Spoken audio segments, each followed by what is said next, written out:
Sveiki visi, šiandien apžvalgoje turime elektromobilį Lynk & Co 02.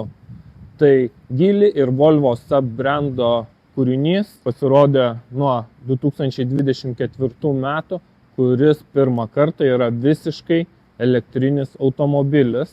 Taigi šiandien aptarsime jo charakteristikas, pakalbėsime apie naujoves, kokios čia yra ir kodėl jis ateina į Europos rinką pas mus.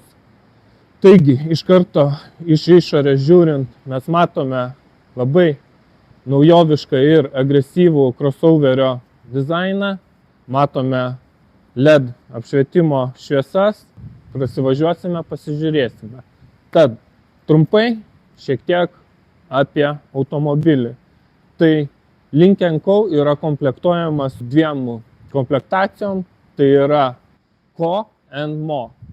Realiai tai visiškai panašus automobiliai, tik Mo gaunate didesnius ratus, gaunate šiek tiek pažangesnę garso aparatūrą, tai yra Harman Kardon su 14 garsiakalbių, priekyje turi aktyvias groteles. Ką reikėtų paminėti iš karto, tai šitame automobilyje yra sumontuota labai daug apsaugos priemonių.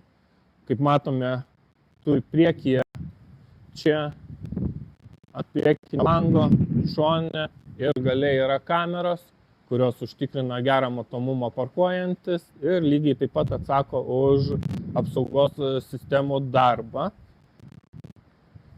Įdomus dizaino elementas veidrodėliai, jie yra berėmiai. Mor komplektacija eina 20 colių ratai, o Co eina 19 colių ratai. Taigi, pradedame apžvalgą. Automobilis yra parduodamas dviejų komplektacijų. Tai komplektacijos yra Co, tai yra bazinė komplektacija, ir Mo. Mo komplektacijoje gauname 360 laipsnių kamerą apžvalgą. Gauname Harman Kardon garso aparatūrą su 14 garsiakalbių, aktyvias groteles, kurios padeda automobiliui dar sumažinti pasipriešinimą vėjui ir tuo pačiu padidinti nuvažiuojamą atstumą. Ir komplektuojamas Mo komplektacijoje gauname 20 colių ratus. Taigi, tokie yra bendri skirtumai tarp šių komplektacijų. Kas liečia bendrai žiūrint, tai automobiliai dalinasi lygiai tą pačią bateriją, tai yra 66 kWh baterija. Gamintojas deklaruoja, kad galima nuvažiuoti virš 400 km. Man pasivažinėjus vidurkis yra 18,5 kWh 100 km. Ką galime daryti, kad važiuojant mišriu režimu, tai buvo ir miesto, ir užmiesčio, ir autostrados, galima nuvažiuoti virš 300 km. Galia ir dinamika yra labai gera. Tai kaip ir minėjau, 200 kW automobilio linijos yra apvalios.